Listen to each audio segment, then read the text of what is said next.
I just want to begin by thanking all of you for your courage in standing up and fighting for justice, and it is an honor for me to be with you this morning.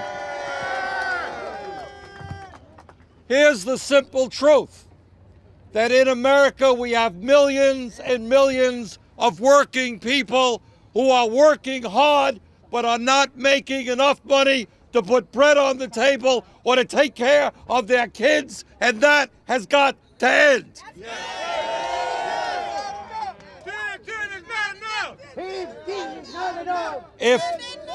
If people work 40 hours a week, they should not be living in poverty. That's right. If people work 40 hours a week, they have a right to have a union to represent their interests.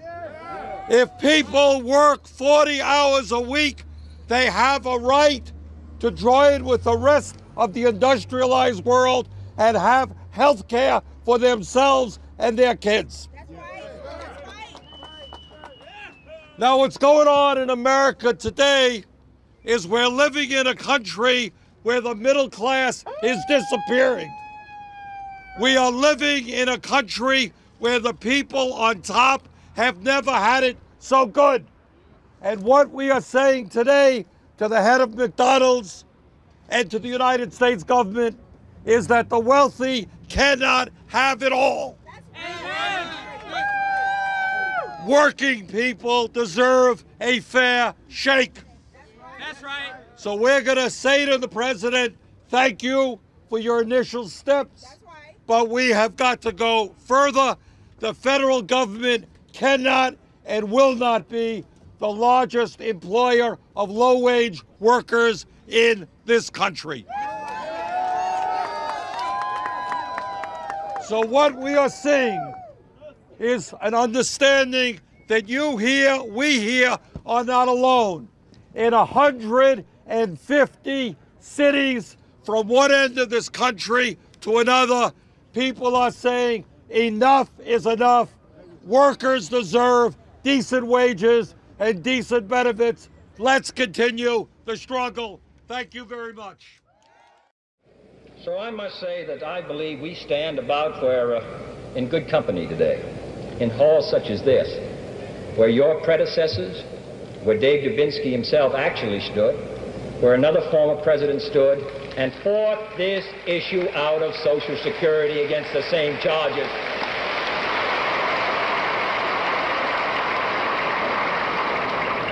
This argument that the government should stay out, that it saps our pioneer stock. I used to hear that argument when we were talking about raising the minimum wage to $1.25.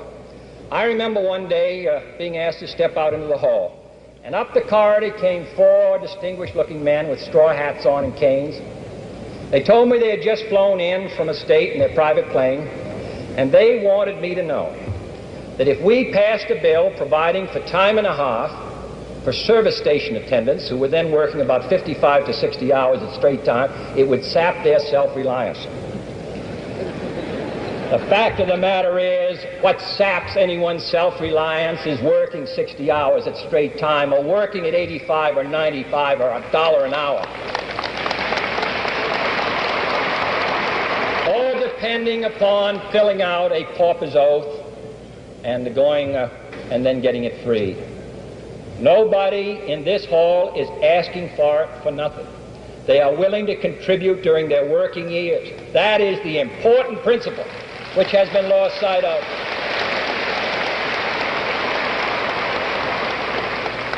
I understand that there's going to be a program this week against this bill in which an English physician is going to come and talk about how bad their plans are.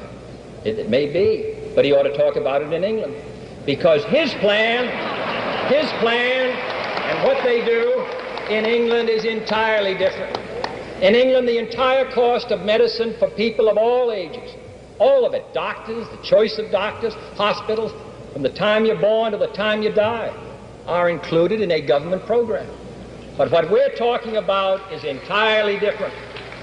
And I hope that while he's here, he and Dr. Spock and others who have joined us will come to see what we're trying to do. The fact of the matter is that what we are now talking about doing most of the countries of Europe did years ago. The British did it 30 years ago. We are behind every country pretty nearly in Europe in this matter of medical care for our citizens. And then those who say that this should be left to private effort.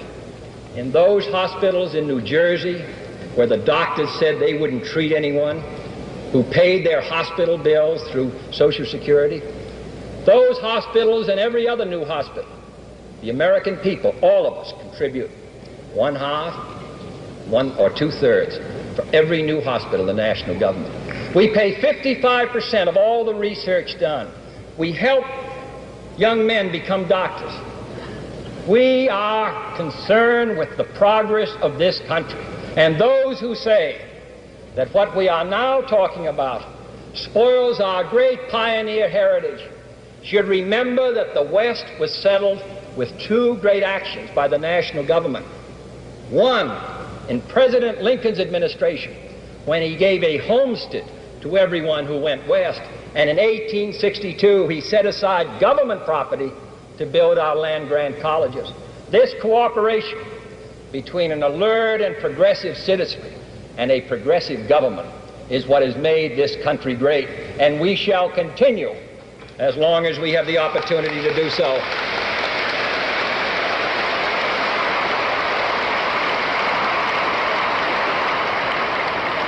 This matter should not be left to a mail campaign where senators are inundated, or congressmen, 25 and 30,000 letters. The instructions go out, write it in your own hand, don't use the same words. The letters pour in 2 or 3 weeks, half of them misinformed. This meeting today, on a hot, good day, when everyone could be doing something else, and the 32 other meetings, this indicates that the American people are determined to put an end to meeting a challenge which hits them at a time when they're least able to meet it.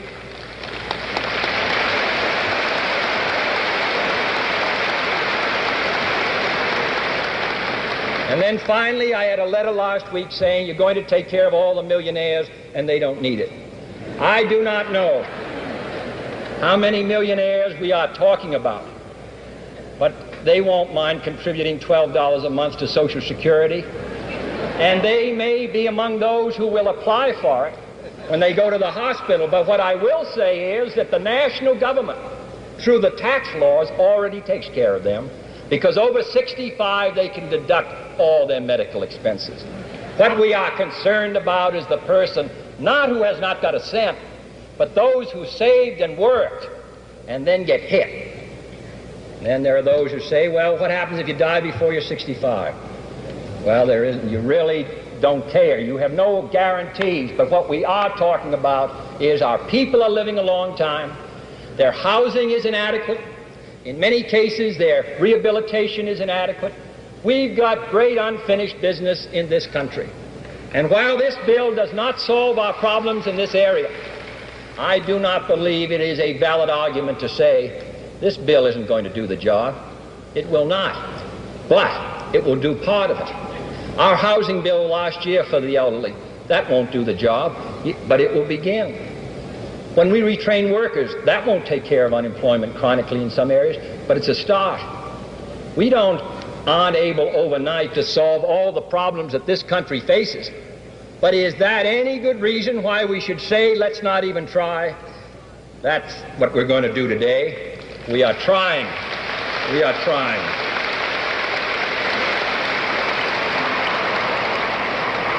And what we're talking about here is true in a variety of other ways.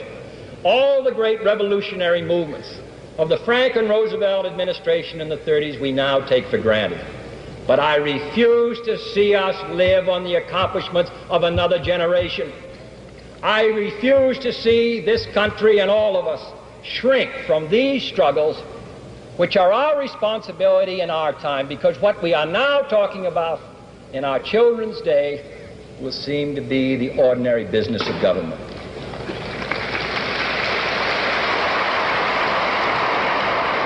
So I come here today as a citizen asking you to exert the most basic power, which is contained in the Constitution of the United States and the Declaration of Independence, the right of a citizen to petition his government.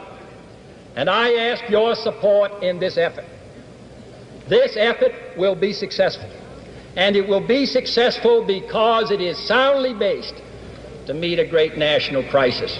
And it is based on the effort of responsible citizens. So I want to commend you for being here. I think it's most appropriate that the President of the United States, whose business place is in Washington, should come to this city and participate in these rallies, because the business of government is the business of the people, and the people are right here.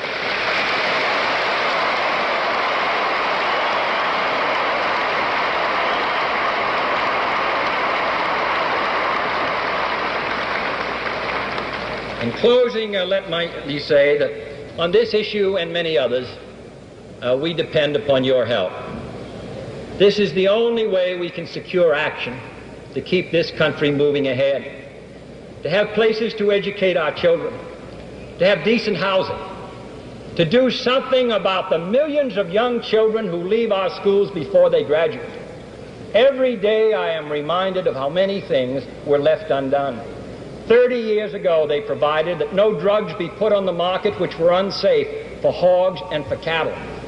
We want to take the radical step of doing the same for human beings.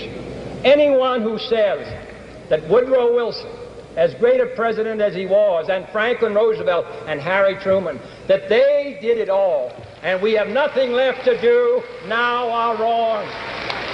We ask you, the citizens of this country, the responsible and thoughtful doctors, the hospital administrators, all those who face this challenge of educating our children, finding work for our older people, finding security for those who have retired, all who are committed to this great effort of moving this country forward, come and give us your help.